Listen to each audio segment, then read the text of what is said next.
Bismillah, alhamdulillah. Wassalatu wassalamu ala rasulillah Sayyidina wa maulana Muhammad ibn Abdullah wa ala alihi wa sahbihi wa man walah wa la hawla wa la quwata illa billah.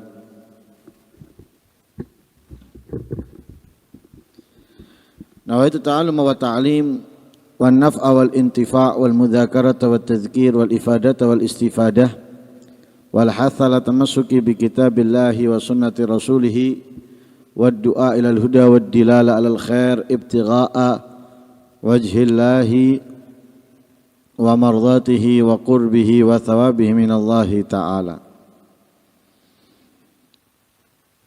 Alhamdulillah, di pertemuan yang lalu kita sudah mengawali fasal yang menerangkan, menjelaskan tentang awqatus shalah, waktu-waktu salat. Kali ini memasuki pembahasan pertama, yaitu awwalu waktu dhuhri. Awwalu waktu dhuhri zawalu syamsi wa akhiruhu masiru dhilli syai' mithlahu ghaira dhillil istiwa.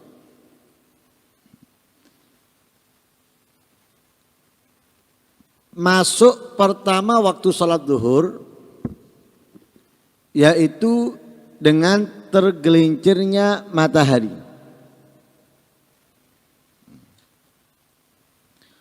Apa tergelincirnya matahari? Tergelincirnya matahari itu mailu syamsi an wasatis sama.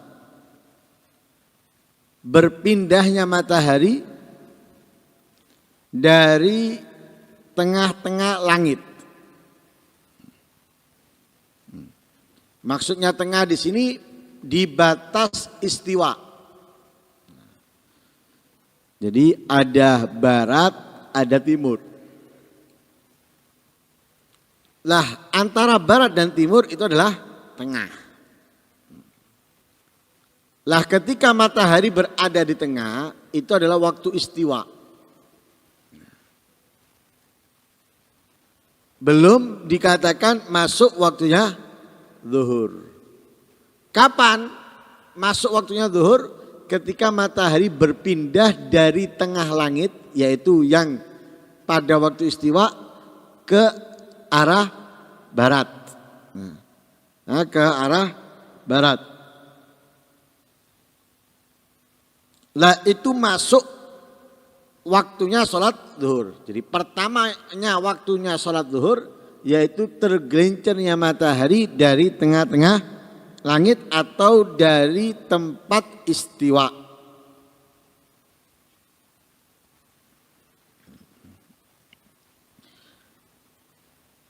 Bagaimana kita bisa mengetahui matahari itu sudah tergelincir atau mengarah condong ke barat? Dengan menegakkan sesuatu atau benda. Ya, menegakkan benda di tanah yang datar atau di bumi yang datar, memberikan sesuatu di atas benda tadi itu. Jadi bendanya dikasih sesuatu. Nah, dikasih sesuatu benda di atasnya, ujungnya benda dikasih sesuatu. Selama bayangan itu fama damat dillu min jihatil gharab, selama bayangan benda di bagian barat yangkus berkurang, fahuwa qablaz zamal, ya, fahuwa qablaz zawal. Jadi anggap gini,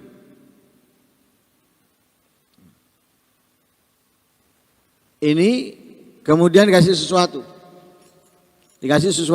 di atasnya. Nah, kasih sesuatu. Ketika matahari atau bayangan benda ini berkurang bayangan ke barat, karena matahari masih ada di timur, bayangan pasti ada di barat. Nah, ketika matahari ini semakin mengarah ke tengah, bayangan ini pasti apa? Berkurang. Semakin sedikit. Bayangan di arah barat semakin sedikit. Kemudian ketika matahari itu berada di tengah-tengah, bayangan itu masih ada sedikit di arah barat. Ini masih dikatakan belum apa? Belum tergelincir. Ya, belum tergelincir alias belum masuk waktunya salat zuhur. Ketika berhenti, tidak ada tidak bertambah, tidak berkurang. Tidak bertambah, tidak berkurang. Dan itu waktu yang sangat singkat. Ketika tidak ada bayangan yang lebih ke arah barat atau berkurang dari arah barat ke arah timur, sejenak, waktu yang sebentar, itu dinamakan dengan waktu istiwa. Dinamakan dengan waktu istiwa. Jadi waktu istiwa adalah waktu yang tidak ada bayangan di barat atau tidak ada bayangan di timur. Atau bisa dikatakan tidak bertambah, tidak berkurang. Dan itu waktunya sangat sebentar, lahdzah. Itu dinamakan dengan waktu istiwa. Tapi kalau sudah bayangan itu bertambah ke arah timur, bertambah. Semakin ada, bahkan semakin ada, itu berarti ketika ada bayangan di sebelah timur dan lebih dari apa yang ada di waktu istiwa, maka itu adalah diketahui bahwa matahari sudah tergelincir alias masuk waktunya sholat zuhur. Paham ya? Jadi bisa diketahui tergelincirnya matahari atau tidak, atau masuk pertama waktu sholat zuhur atau tidak, dengan mendirikan benda, kemudian di atas benda dikasih sesuatu tanda. Ketika bayangan itu masih ada di barat dan berkurang ke arah timur, bayangannya berkurang. Tadinya matahari di sana bayangannya panjang, semakin menengah mesti ini bayangan berkurang. Nah, ketika masih ada bayangan di barat itu masih belum tergelincir. Tapi ketika nggak ada di kiri atau di timur, nggak ada di barat, itu berarti waktu istiwa, dan waktu istiwa sangat singkat. Kemudian ketika sudah bayangan ada di arah timur, ya, ketika muncul bayangan di arah timur, itu berarti sudah diketahui bahwa matahari sudah tergelincir. Di situ masuk waktunya sholat zuhur. Karena itu umumnya masjid-masjid kuno,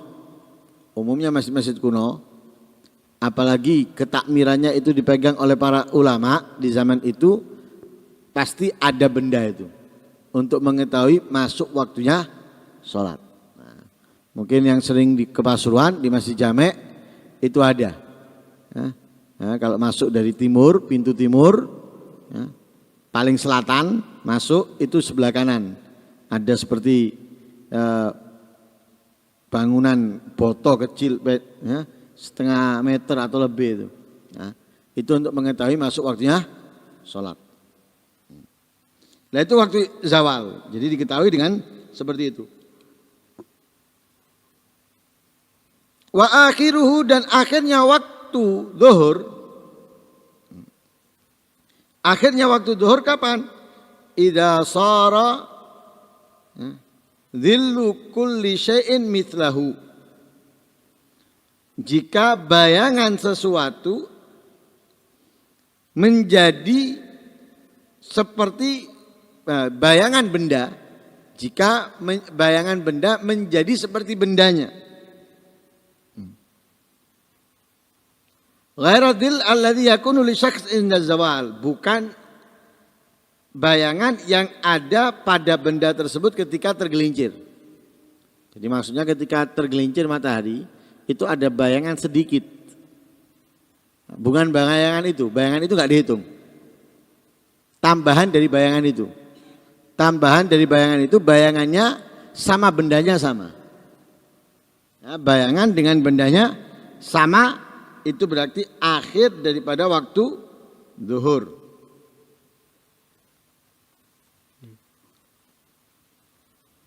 Jadi bayangan yang ada di istiwa itu tidak terhitung. Ya, bayangan selain yang ada pada waktu istiwa, ya, dan bayangan itu kalau diukur tingginya persis dengan bendanya, maka itu sudah akhir waktu zuhur.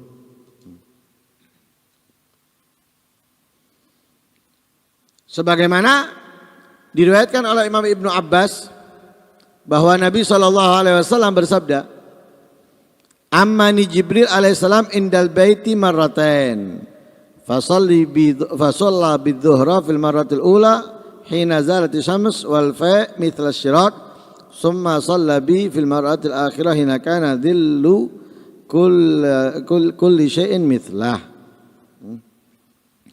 Seperti yang sudah kita terangkan di pertemuan yang lalu bahwa malaikat Jibril mengajarkan kepada Nabi salat 2 kali, yang pertama awal waktu dan yang kedua akhir waktu.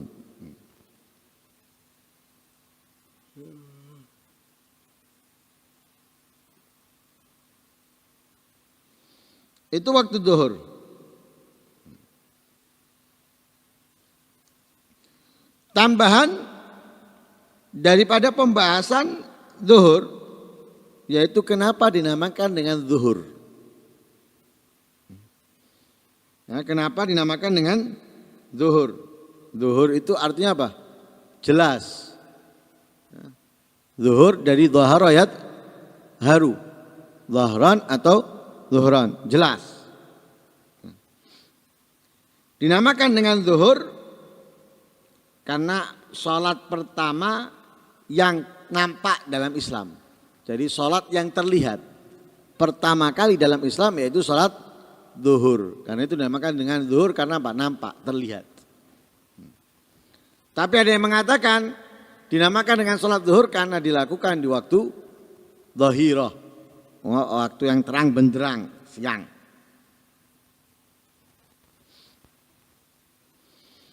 Lah kenapa kok diawali dengan sholat zuhur? Pembahasan dalam waktu ini muallif atau musannif ingin mengambil tabarukan, mengambil berkah dengan ayat Al-Quran.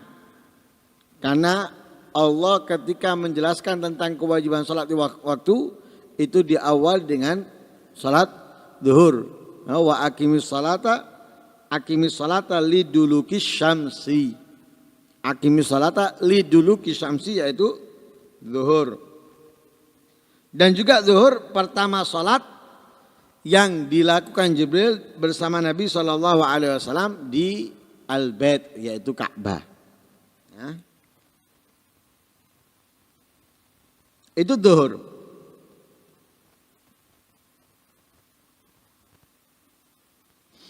Lah waktu zuhur ini antara awal dan akhir. Antara awal dan akhir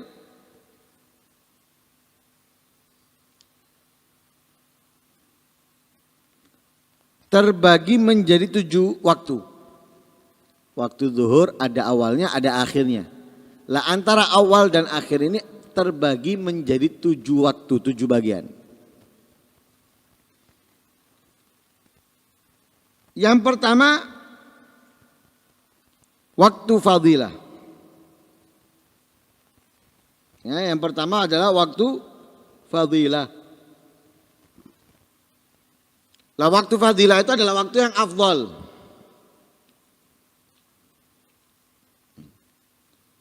Yaitu waktu jika didirikan sholat pada waktu tersebut kemuliaannya lebih daripada waktu-waktu yang lain. Jadi kemuliaan keistimewaannya bertambah daripada waktu-waktu yang lain. Kapan waktu fadilah? Ya awalnya waktu zuhur. Awalnya waktu zuhur itu adalah waktu fadilah.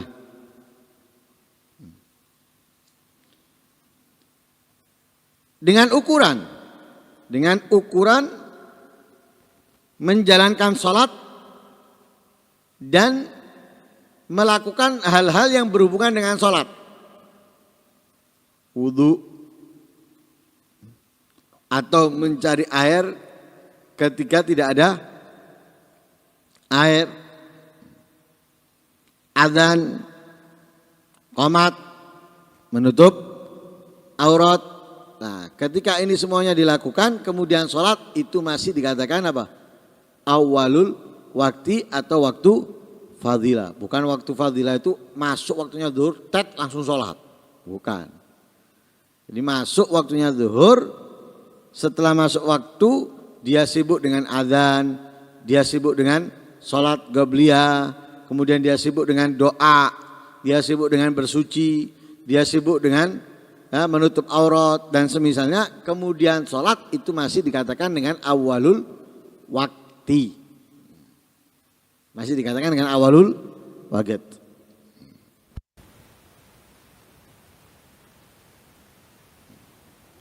Lah, seperti dikatakan tadi, dilakukan di waktu fadilah atau awal waktu, itu kan menambah kemuliaan. Dengan apa? Karena dilakukan sholat di awal waktu, karena sholat itu disunahkan untuk disegerakan. Jadi sholat itu disunahkan untuk disegerakan. Sunnah. Nah, sunnah mengerjakan sholat dengan segera. Setelah masuk waktunya. Seperti berbuka. Setelah masuk waktu maghrib disunahkan segera berbuka. Seperti halnya sholat. Jadi ketika masuk waktunya sholat disunahkan segera melaksanakan sholat. Dan itu termasuk orang yang apa? Menjaga sholat 5 waktu sesuai dengan firman-Nya Allah, hafidhu ala sholawat was sholatil wusta. Nah, di antara muhafadzah yaitu mengerjakan di awalul waqt.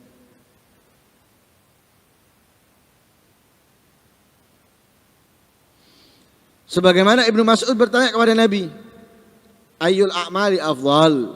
Amalan apa yang paling utama? Katanya Nabi, as-salatu fi awali waktiha, salat pada awal waktunya. Itu yang pertama. Yang kedua, waktu ikhtiar. Kapan waktu ikhtiar? Waktu ikhtiar masuknya sama dengan masuknya waktu fadilah. Jadi awal waktu zuhur itu adalah waktu fadilah, juga waktu ikhtiar. Tapi perbedaannya, kalau waktu fadilah itu melewati kesibukan yang dibutuhkan untuk sholat, sudah keluar waktu fadilah. Kalau azan sudah, sholat qabliyah sudah, menutup aurat sudah, bersuci sudah, doa azan sudah, lebih daripada itu berarti sudah keluar daripada waktu fadilah. Ya, sudah keluar daripada waktu fadilah, lebih dari itu. Jadi habis waktunya itu selesai, dia nggak langsung sholat, masih nyantai, masih itu dan sebagainya, berarti keluar daripada waktu fadilah. Masih ada pada mereka waktu apa? Ikhtiar. Sampai kapan waktu ikhtiar? Nah, waktu ikhtiar itu sampai sisa waktu dapat melaksanakan sholat seluruh rakaatnya pada waktunya. Jadi waktu ikhtiar itu seseorang dapat melakukan sholat pada waktunya. Itu akhir waktu ikhtiar. Awalnya sama dengan waktu fadilah, tapi akhirnya yang berbeda. Kalau akhirnya waktu ikhtiar, pokoknya orang tersebut dapat melaksanakan seluruh rakaatnya di waktunya. Yang ketiga, waktu jawaz bila karoha. Waktu jawaz bila karoha tanpa makruh. Kapan? Ini sama. Sama dengan waktu ikhtiar, sama juga dengan waktu fadilah. Masuknya bareng. Awalnya waktu fadilah, awalnya waktu ikhtiar, awalnya waktu jawaz bila karoha sama. Tapi sampai kapan?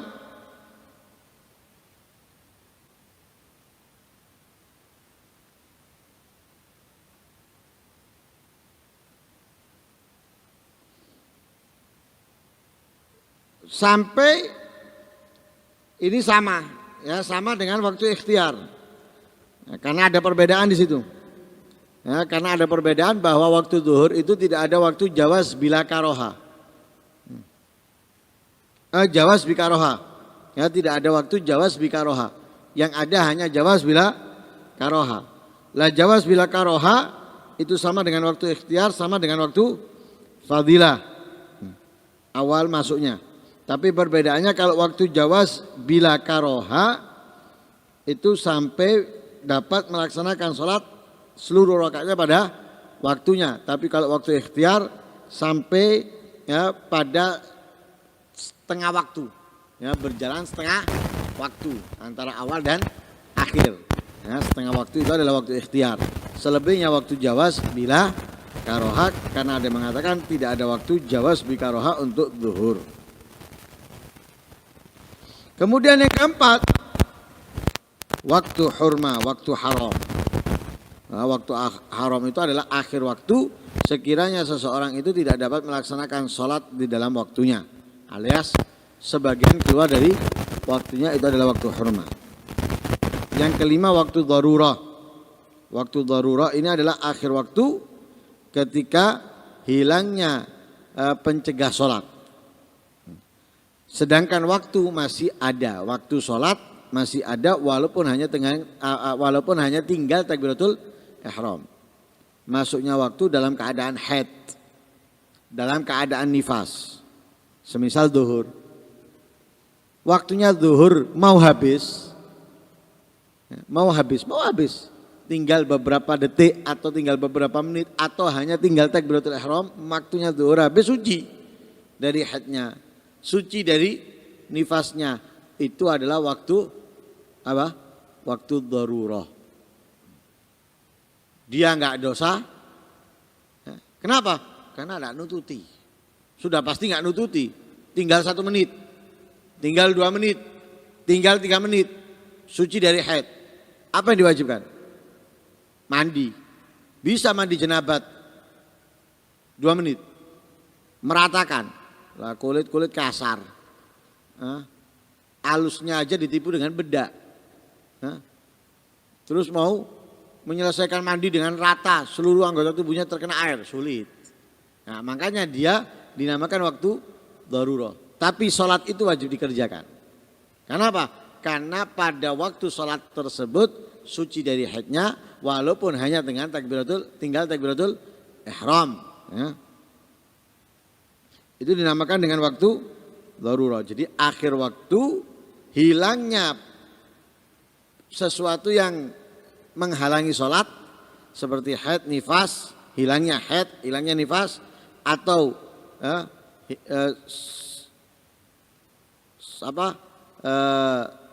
waras dari gila, sembuh dari gila, sedangkan waktu tersebut tinggal sedikit. Nah, maka itu adalah waktu darurah. Sedikitnya bahkan dikatakan di situ walaupun hanya tersisa daripada waktu hanya untuk takbiratul ihram tok. Ini takbir Allahu Akbar entek waktu nih. Suci dari haid. Tinggal Allahu Akbar suci dari haid. Tinggal Allahu Akbar suci dari nifas. Tinggal Allahu Akbar sembuh dari gila misalnya. Nah, itu adalah waktu darurah. Kemudian yang keenam ada waktu udzur. Waktu udzur itu adalah untuk jamak takhir. Nah, jamak takhir. Jadi zuhur dilakukan di waktu asar. Dari itu akhir 7 yaitu waktu idrak. Ya, waktu idrak. Waktu idrak itu apa? Masuknya waktu, tidak sempat sholat atau belum sholat, berlalu beberapa saat atau beberapa menit dari awal masuknya waktu, haid atau gendeng, gila. Ini waktu baru 10 menit masuk, waktunya zuhur baru 10 menit masuk atau 15 menit masuk, belum sholat dia. Lah dalam waktu 5 menit atau 10 menit atau 15 menit itu sudah mungkin dia melaksanakan sholat, sudah memungkinkan untuk melaksanakan sholat. Kalau dia tadinya sebelum itu junub bisa mandi duluan, atau misalnya kalau dia wudhu sholat bisa, tapi enggak dia nyantai. Nyantai sampai berlalu 15 menit atau 20 menit. Sudah berlalu 15 menit, 20 menit, tahu-taunya gila. Atau kalau perempuan haid, ya apa? Nah itu namanya waktu idrak. Namanya waktu idrak.